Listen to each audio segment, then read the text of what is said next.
Lesser-known facts about the Blade franchise. Marvel has indeed set the scene on fire in the last decade, and when they announced the cinematic return of iconic vampire hunter Blade a couple of years ago, the excitement among the fans was uncontrollable. This Marvel character first found his way to the cinematic universe in 1998, when the first Blade movie was released with Wesley Snipes as the titular character. It was a curious case of a half-man, half-vampire strengths without their usual weaknesses. With grand success greeting the release, a sequel was always on the cards, and in 2002, Blade 2 was released, warranting a warm reception once again. The Blade movies were Marvel's entry into the big club, and they started ascending the stairs of the superhero genre. Wesley Snipes owned the role, even though there were reports of certain controversies, and even the third movie in the series, Blade Trinity, did pretty well at the box office. You must have loved the gripping stories laced with incredible action scenes, but today we bring you some lesser-known aspects of the franchise that only the hardcore fans are aware of. In this video, witness the behind-the-scenes shenanigans and all the unfamiliar and obscure facts about the movie that will leave you shocked. Before we go into our explanation, we have a very small request. If you like our content, please support us by subscribing to our channel. This is a small click for you, but for us, it means a lot. Thank you. Let's begin. We want the same thing. Wesley Snipes almost missed out on the role. It must be very hard to imagine anyone but him for this role that he brought to life with perfection. However, Wesley Snipes wasn't really the first choice for the role, and he was actually being considered as someone who would play Black Panther. The first Blade movie had been a bit too long in the development process, and 6 long years went by on the final touches. During this time, LL Cool J was selected to play the part, and the makers even considered the likes of Lawrence Fishburne and Denzel Washington as backups whom they could approach. But Wesley Snipes had one thing going for him, and it was his extensive training in martial arts. This was a crucial requirement for the role, and the executives decided that it would be smarter to go ahead with someone who is a martial arts exponent. It is also a funny story as to how Wesley Snipes agreed to play a role like Blade in an era where superhero movies based on comic books hadn't exactly made their mark. Apparently, the actor was sold on the idea of getting to kill loads of people in the film and the license to be absolutely vicious and still be cheered by the viewers. He agreed to become a part of this iconic franchise, and the rest, as they say, is history.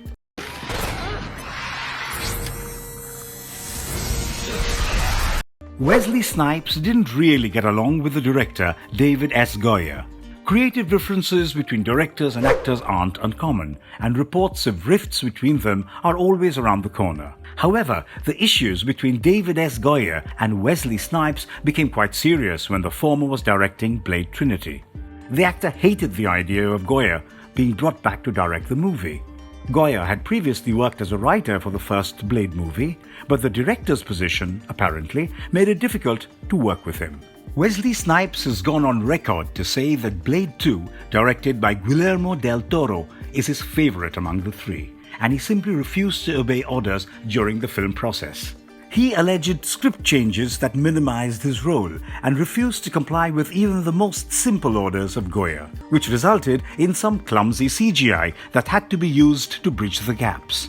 Wesley Snipes reportedly stayed locked up in his trailer, and he would smoke up all day without communicating properly with the director. He even went on to sue the studio and David Goyer because of certain breaches of contracts. Even for the first Blade movie, there were lots of fights between the director Stephen Norrington and the producer, but those were resolved after the shoot. In fact, the producer went on to praise the director for the wonderful Blade tattoos and other set designs that he personally monitored. Unfortunately for Blade Trinity, things actually went from ugly to uglier, and you can imagine why it was the least fancied movie in the franchise.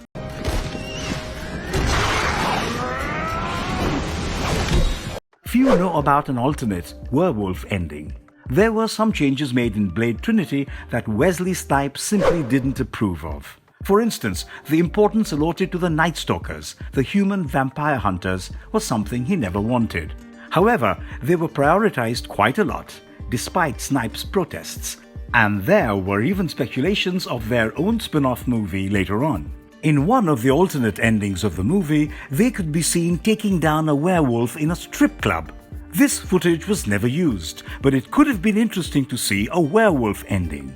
Similarly, there was another alternate conclusion where Blade was found and taken to the hospital in the end. After he wakes up, he simply fights everyone around and makes a daring escape attempt. We even see him threatening a doctor, saying that he would feast on her blood. This would have offered a darker climax for sure. Is that a chaperone? The famous Pearl costume wasn't the easiest to handle. Do you remember Pearl, the incredibly obese vampire from the first Blade movie? Well, the makers opted for practical effects to get the desired look. But this meant that the actor playing the role, Eric Edwards, had to don a ridiculously huge costume. There were two other people who would move his right and left arms, and these men got inside the suit as well to make the movements possible. Finally, they attached his head to the body of the suit, and it was a lengthy and tiring task that took about an hour every day. Getting into the suit and even getting out of it was quite challenging, and the actor had to deal with the struggles during filming certain scenes. The size of Pearl was gigantic, and this also meant that he couldn't fit into a pre-designed set. Instead of moving the actor to the set, the makers had to build a set around the actor because the movements were so restricted. The production designer, the director, and the stunt team were smart and capable enough to make it look so effortless. And it is no secret why we have a special place in our hearts for practical effects of the days gone by.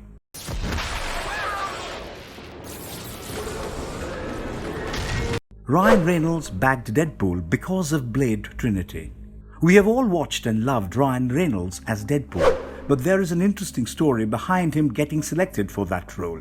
It all boils down to his performance as Hannibal King in Blade Trinity.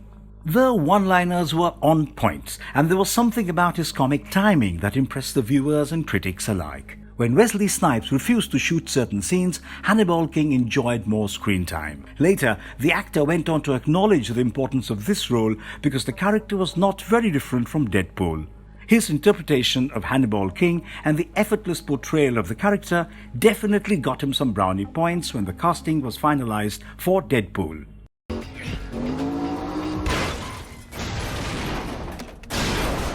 The secret behind the breathtaking fight scenes. Well, the secret here is fairly simple.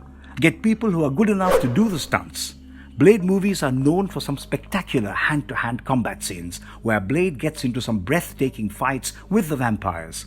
We have already spoken about Wesley Snipes being a pro when it comes to martial arts, but that is not always enough to make a scene shine. There have been several instances where a wonderful martial artist fell short in an action scene simply because he lacked the support from the other end. Such was never the case with Wesley Snipes, because the makers roped in genuine martial arts fighters to be the antagonists or the stunt persons. Some of them had trained since they were kids, and this ensured that the good moves of Wesley Snipes were reciprocated by some awesome professionals who knew how to take the hits. This not only made Blade look awesome in the fight scenes, but it also enhanced the overall quality of the movies.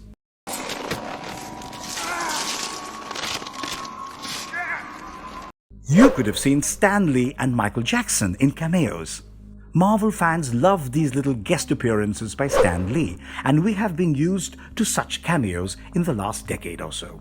He even played the role of a cop who discovered Quinn's burnt corpse after the opening scene. This small role was finally edited out for unknown reasons, and we missed out on this added bonus. Blade 2 had even planned a greater surprise in the form of Michael Jackson in a cameo.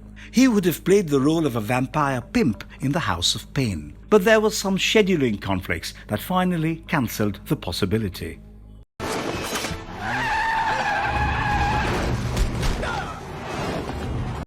Blade Trinity could have gone very differently. David Goyer had been the writer for all the Blade movies, and before he was on board as a director for this sequel, it was supposed to go to Oliver Hirschbiegel. This critically acclaimed director won a lot of accolades for his work in the biopic Downfall, and he backed out because he wanted to focus on that project. Even Goyer had very different plans for the movies and initially intended to turn it into a Mad Max-themed apocalyptic action flick.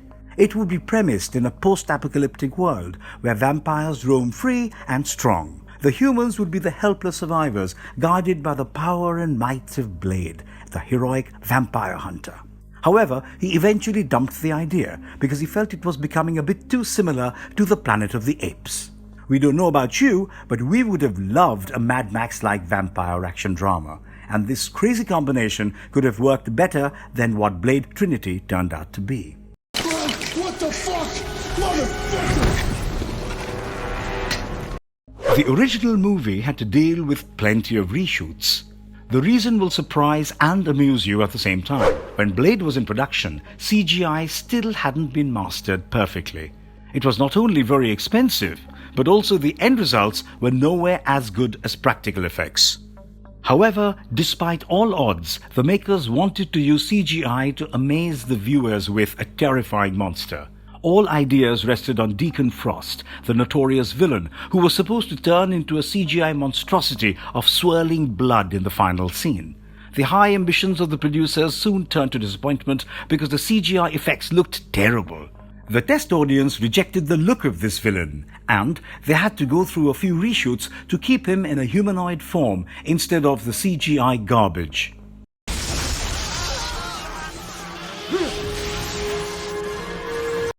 We almost had Morbius in Blade 2. Wouldn't it be a treat to watch the mighty Morbius fighting Blade? Well, from the looks of the climax of Blade, it was evident that a sequel would come along pretty soon. And that is exactly what happened, and David Goyer actually revealed that he had plans of introducing Morbius in Blade 2.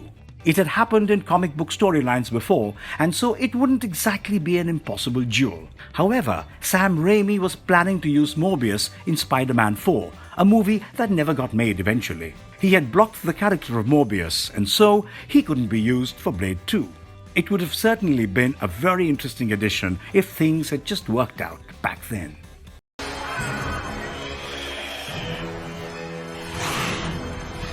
Whistler was included in an episode of Spider-Man, the animated series.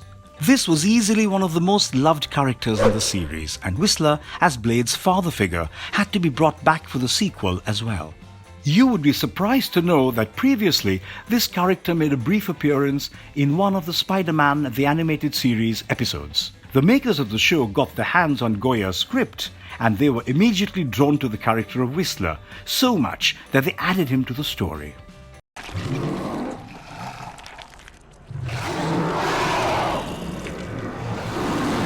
All you need to know about the new Blade movie.